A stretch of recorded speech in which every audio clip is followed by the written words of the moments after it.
A Assembleia Legislativa de São Paulo trabalha em um projeto de lei que quer dar o título a São Paulo como capital das padarias.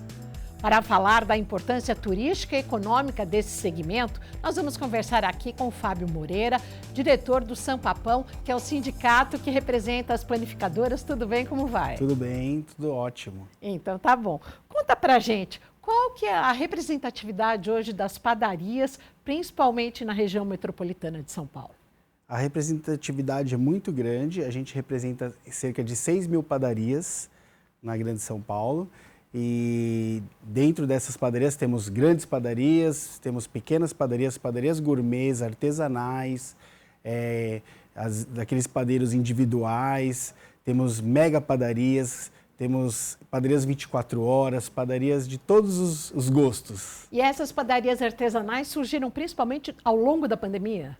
Sim, sim, conforme aquela necessidade de encontrar alguma atividade, né? Tava tudo muito restrito, então muitas pessoas que já tinham aquele encantamento pela fazer uma receita, e quem gosta, né? O pessoal que gosta, abriram-se muitas padarias artesanais que o próprio dono é o padeiro, é aquele que prepara todo o encanto de preparar a massa, assar, vender para o seu cliente.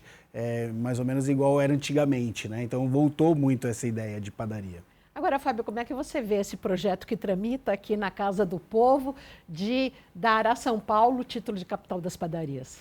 Nada mais justo, né? Eu acho que São Paulo não pode negar que faz parte do cotidiano do paulista, de um modo geral, passar pela padaria, né? Então a padaria acaba sendo a extensão da casa das pessoas. A gente vê, não tem horário, não tem dia, é o ponto de encontro, é aquele ponto do bairro que as pessoas têm a convivência quando foi o jogo de futebol, um falar do time do outro, ou discutir a política, ou discutir todos os outros temas do dia a dia.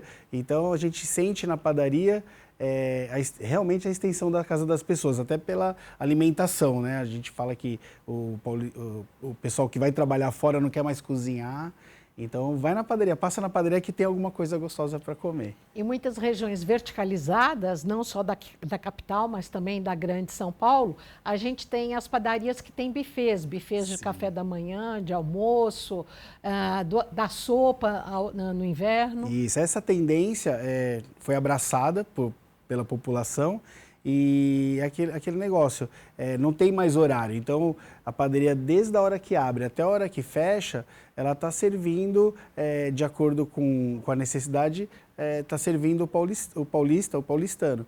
Então, no horário de ir trabalhar, passar para tomar o seu café, tem muitos bufês que acabam sendo mais de final de semana, que o pessoal tem mais tempo, mas naquela correria do pingado e pão na chapa, que é tradicional, aí o almoço, muitas padarias em áreas comerciais, então vai na padaria que é rápido, então a gente consegue atender e de repente o cara não quer almoçar naquele dia, quer substituir por um lanche, ele tem a opção no mesmo lugar, o amigo quer almoçar, o outro amigo quer comer uma salada, então dá para atender vários gostos ao mesmo tempo, diferente de outros negócios.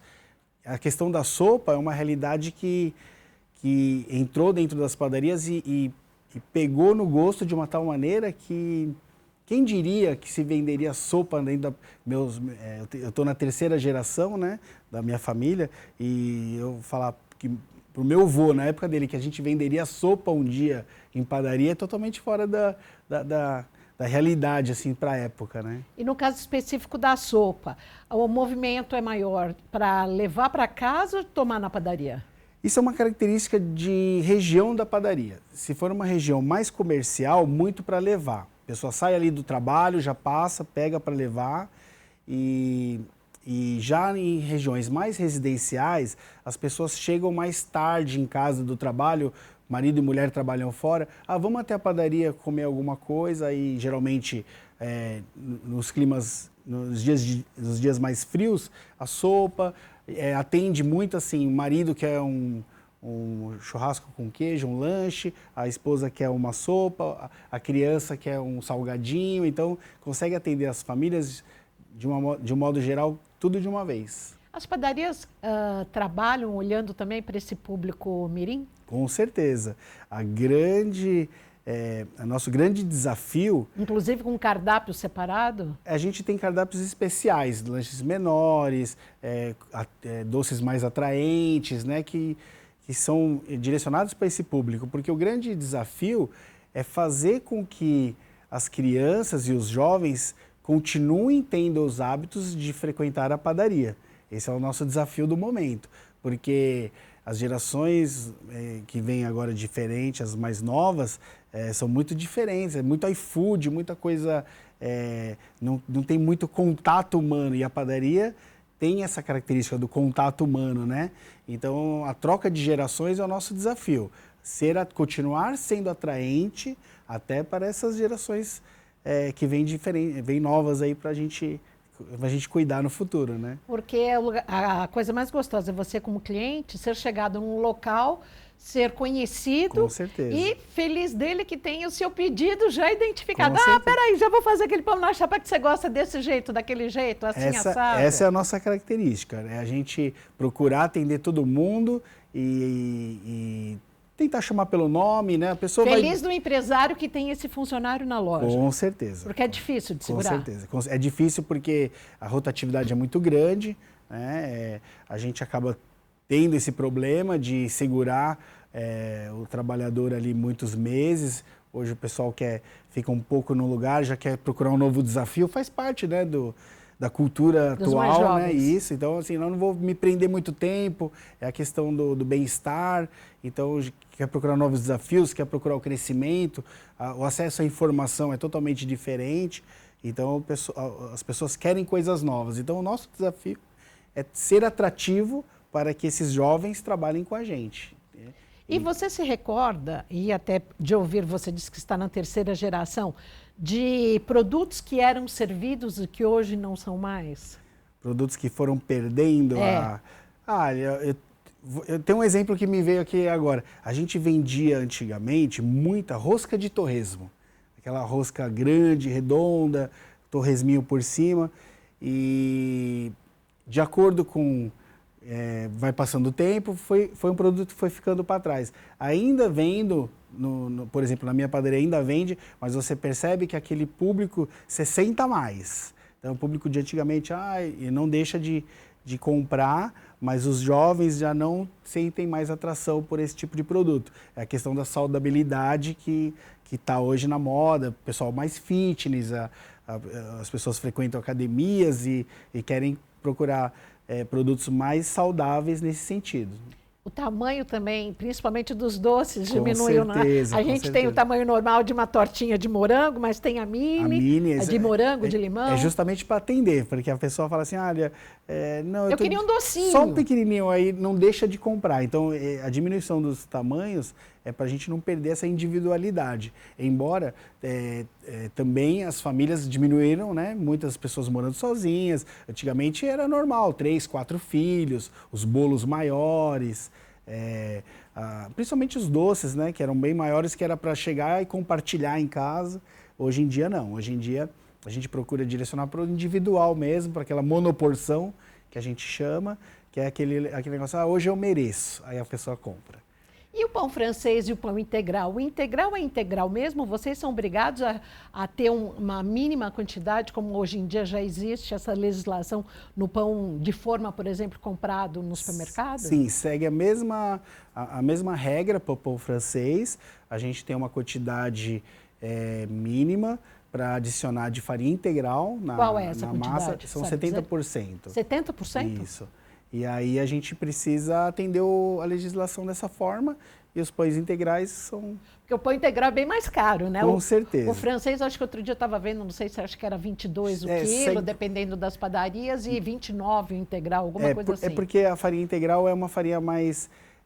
ela é uma farinha mais difícil, né? Mais restrita, porque ela é a farinha com a casca e tudo. Então, como a produção da farinha branca é muito maior, o trigo é usado para essa farinha branca, então pouco fica para a farinha integral por conta da necessidade da produção, né? Agora, Fábio, já que a gente está falando do produto top de venda das padarias, quando a gente fala em pão francês, já de uns 15 anos para cá, os supermercados começaram também a vender o pão francês. Sim. É um produto congelado, que eles assam na hora, pré-assado. Tem também agora essas lojas de conveniência. Sim. Que também vendem. Os próprios supermercados de desconto. Como é que vocês veem essa concorrência? A gente vê, por incrível que pareça, temos que ver com bons olhos, porque isso faz com que a gente nunca fique na zona de conforto. Por quê? Buscando qualidade. A gente tem que mostrar para o nosso consumidor, para o nosso cliente, que a qualidade está dentro da padaria. O pão quentinho a toda hora, o jeito correto da fermentação, que para ter o melhor do produto é seguir as regras da fermentação do pãozinho, nem acelerar e nem atrasar.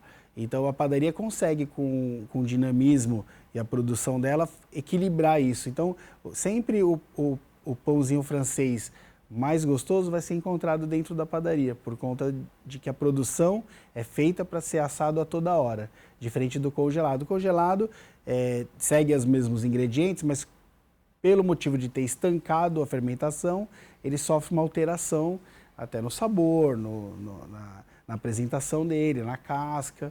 Então a gente tem que batalhar pela qualidade. Então a gente vê os outros ramos vendendo também o pão francês, abrir o olho para que a gente não perca o nosso melhor produto, porque o pão francês, sem dúvida, é o nosso líder de vendas, o carro-chefe das padarias. Porque a pessoa vai lá, compra o pão francês, aí compra o queijo, compra às vezes a margarina que acabou, ou o leite. Aquelas lojas maravilhosas, encantadoras, que você entra e tem que passar por um monte de lugar e não tem como resistir àquele docinho, aquela embalagem de um salgadinho.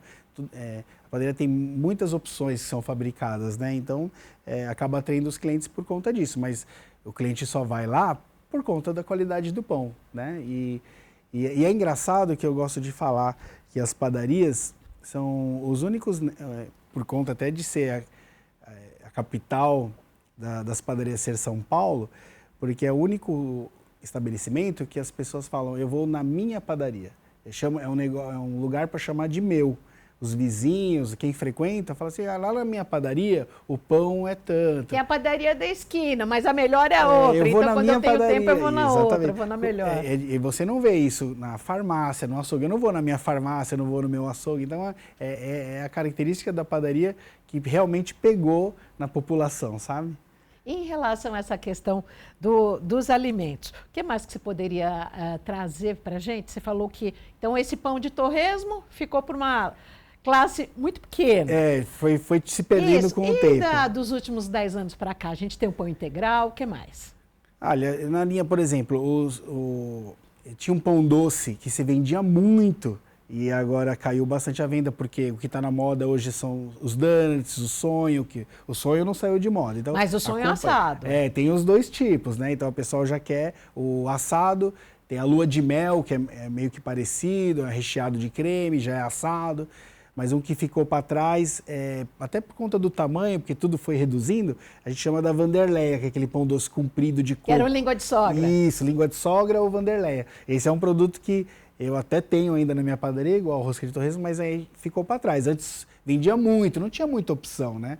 Então a pessoa levava para casa e os filhos todos compartilhavam aquilo ali e dava certo. É um outro produto que hoje não vê mais. Na parte de lanches, agora eu me lembrei, mudou também bastante.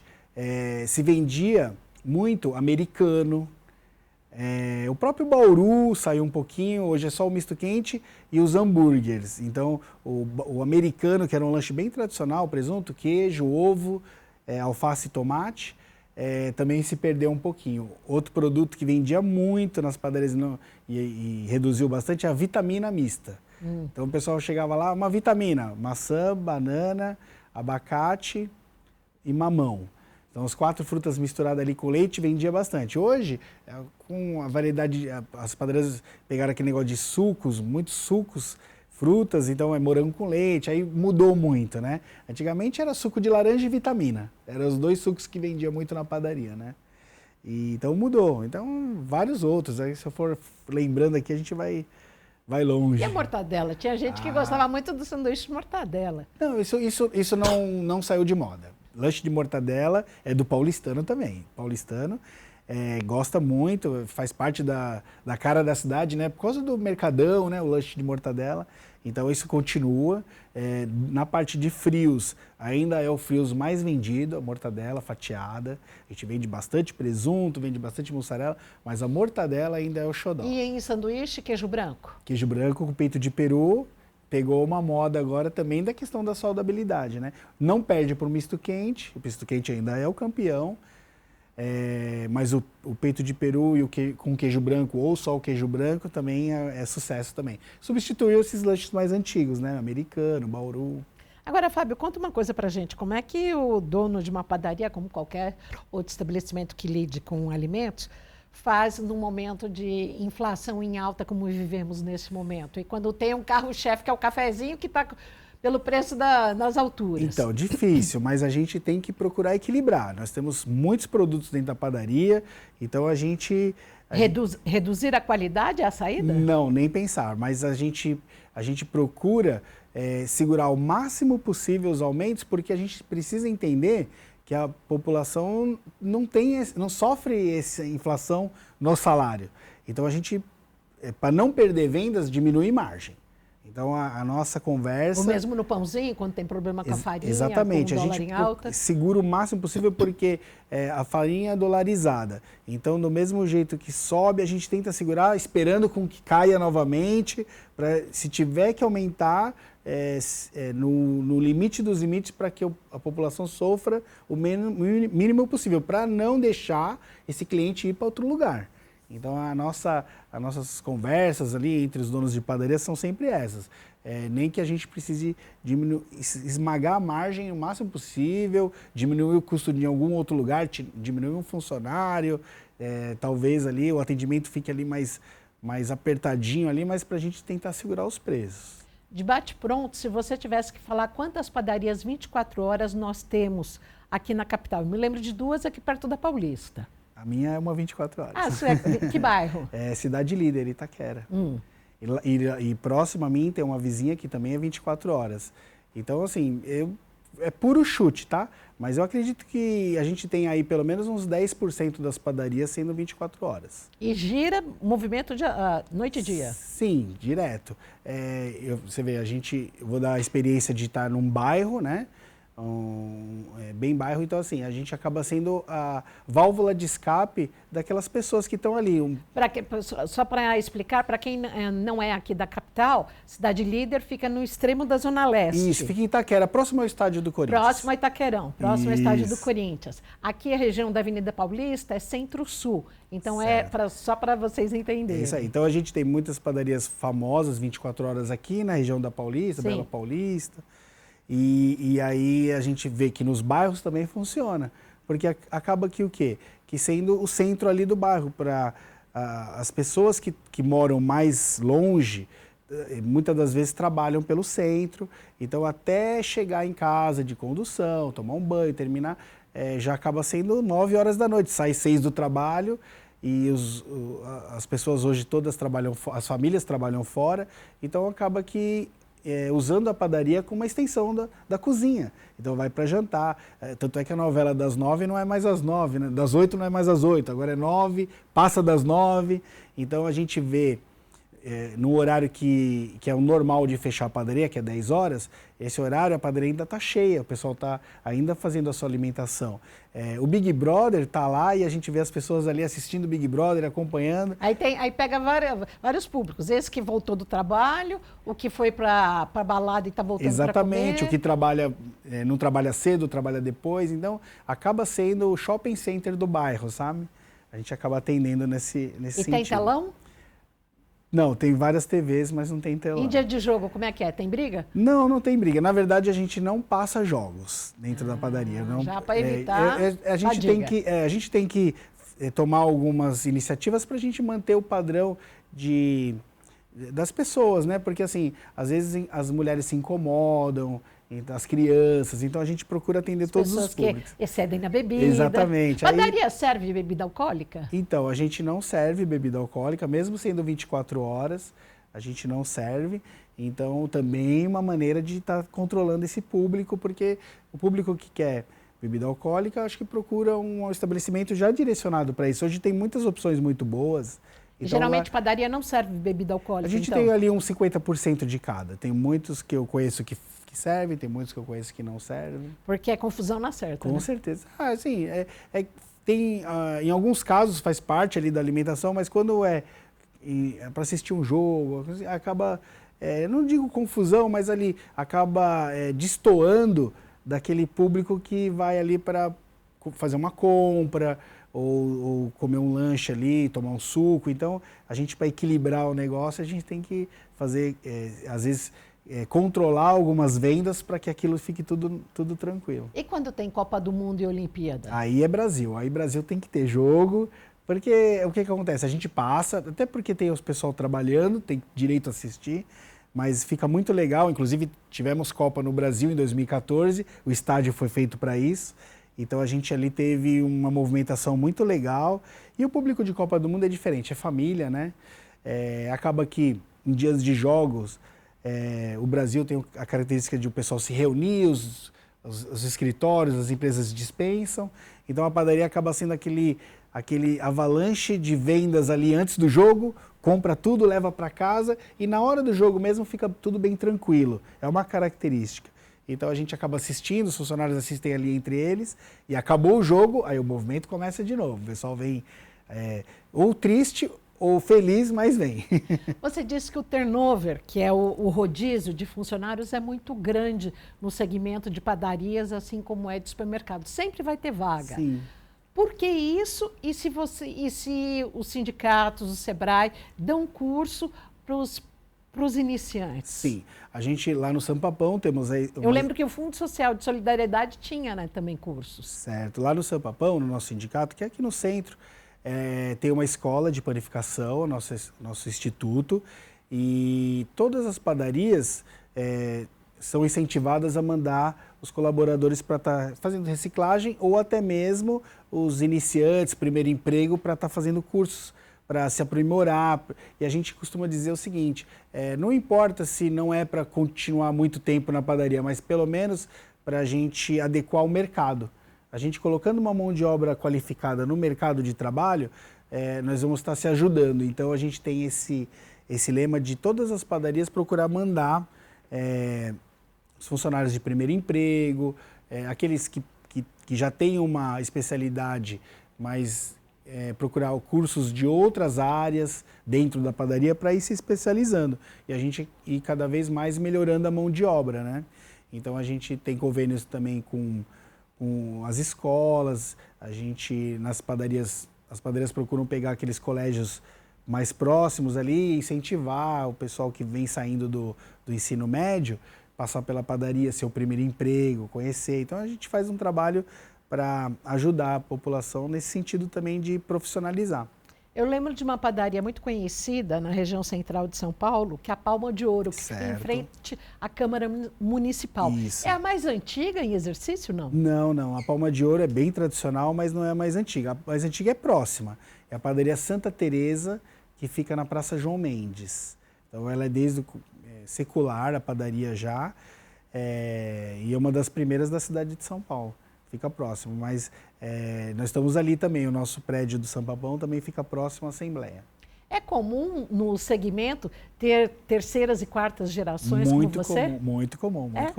A gente, no nosso meio, né, a gente tem muito conhecimento, a gente se conversa e a maioria dos netos de portugueses que começaram lá quando vieram de Portugal, na década de 50 geralmente, vieram tentar um negócio de vida, caíram dentro de padarias, que era uma... Nunca tinha mexido com pão? Não, vieram para tentar alguma coisa, né? E era uma mão de obra difícil de contratar por conta de horário, geralmente os padeiros era tudo de madrugada, e muito pão entregava muito cedo, eram poucas padarias e distribuíam em armazéns, Então, geralmente essas histórias, e aí foi passando de pai para filho e vamos indo, né? Vamos caminhando. Eu me lembro agora também de outro forte concorrente de vocês, principalmente nas zonas periféricas, que são aquelas padarias fechadas, que não são de porta aberta, sim, e que os garotos saem vendendo de bicicleta ou de moto na buzina. Isso é bastante, é uma concorrência, um pouco até a gente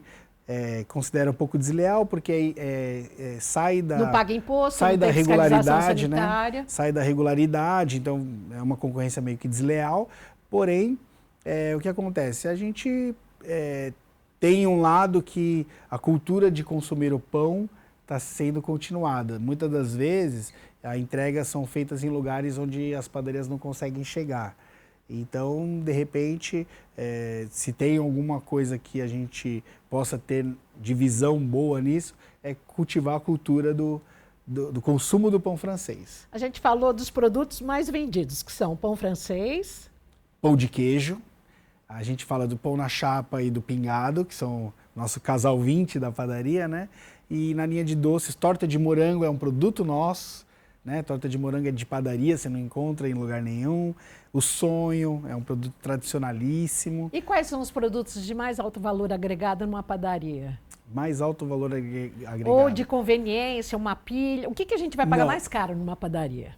Que vai pagar mais caro. É difícil você comparar. Onde a margem é maior. Mas vamos falar que os nossos produtos panificados, né, tudo que é fabricação própria, tem uma melhor margem. Lógico que dentro disso tem várias percas, né, o que sobra muitas das vezes, mas a gente, na linha de produto terceirizado, que a gente chama compra e vende, uma pilha, que nem citou, uma coca, a gente procura trabalhar com uma margem pequena para estar dentro dos padrões de concorrência.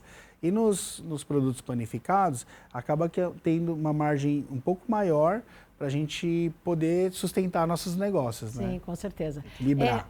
Em relação a essa questão das padarias, eu gostaria que você deixasse aqui dicas para quem vai, qual que é o linguajar, que nem pingado tudo bem, é o café com leite, o que é o macchiato? O que é o macchiato? Então, o macchiato é aquele café... na linha do cappuccino, né? O café com leite, a espuma de leite por cima. Não seria o café expresso com espuma? Com espuma de leite, é isso aí. Mas a gente tem que dar os nomes chiques, né? Para ficar bonito, né? E as padarias gourmets? As padarias gourmets estão vindo com muita força, por conta justamente dessa exigência de saudabilidade. Produtos mais naturais, grãos adicionados, então são pães de fermentação natural, que é uma tendência, já uma realidade, né? Não é mais tendência, que a pessoa quer aquele pão com um aroma mais aguçado, mais intenso, uma casca com mais crocância, que dure mais. O pão de fermentação é um pão que dura mais dias, né? Aquele pão no estilo europeu, né? O nosso pão francês de casca fina é tradicionalíssimo, é nosso, é uma marca nossa. Eu até costumo dizer que é o melhor pão do mundo, o pão francês é o melhor do mundo. Você sai para fora, a saudade do pão francês é enorme. Então eu digo que é o melhor pão, mas é aquele pão que tem uma durabilidade menor. Então é para o consumo meio que imediato, ali 4, 5 horas, ele continua apto para consumo, mas não mantém a mesma qualidade de quando ele sai, né? Por isso que a gente fala pão quentinho a toda hora. Agora um rodapé aqui. Cereja de padaria, é fake ou é verdadeira? É verdadeira, é verdadeira. Antigamente era tinha, melão, né? Melão tingido, né? É cerezera que a gente chamava, mas isso aí é na época do meu avô, tinha poucos recursos, não era tão sofisticado. Hoje não, hoje a exigência... Hoje temos frutas vermelhas. Inclusive o pistache, né? Exatamente, Que é o hit do momento. Então, hoje não dá nem para falar que essa cereja não existe mais. Uma última pergunta. Assim como nós temos os supermercados dos vencidinhos, que tem muito movimento em várias regiões de São Paulo, hoje em dia tem a padaria que faz a sua prateleira, a sua mesinha do vencidinho, que é o produto que está para vencer no dia seguinte e que põe pela metade do preço ou 30% menos. Assim, vai de cada padaria, o estilo de trabalho, né? Então, por exemplo, eu na minha padaria, no caso, eu não tenho. Como é 24 horas, é dinâmico. Terminou um, sai outro, terminou um, sai outro. Mas assim, o que a gente vê é que as padarias, quando vão fechar às 10 horas, tem aquele último horário ali para dar uma arrematada naquilo. Ou mesmo no dia seguinte, eu já comprei em várias padarias gourmets aqui na região dos Jardins, que dá para vencer em 2 dias, 30% mais barato, 40% e a gente economiza. A pessoa tem que dançar conforme a música, né? Naquela questão de redução de custo, de ter uma margem um pouco melhor, então acaba fazendo isso porque é melhor vender e às vezes até fazer o cliente conhecer o produto, né? Sim. Então dá aquele descontinho. A degustação também. Com certeza, esse é outro ativo nosso que é a degustação. O lema é o cliente entrar e tem que sair mordendo alguma coisa. Satisfação garantida, seu dinheiro de volta. Com certeza, com certeza. Olha, Fábio Moreira, muito obrigada pela sua participação gostei aqui. Bastante. Nós que comentamos sobre essa política pública, esse projeto de lei que está sendo trabalhado aqui na Assembleia Legislativa, que quer tornar São Paulo a capital das padarias. É isso aí, vai dar certo, tem que ser. Hoje conversamos aqui com o Fábio Moreira, diretor do Sampapão. Pãozinho francês é o top de vendas nas padarias de todo o país. Obrigada pela sua audiência aqui na Rede Alesp.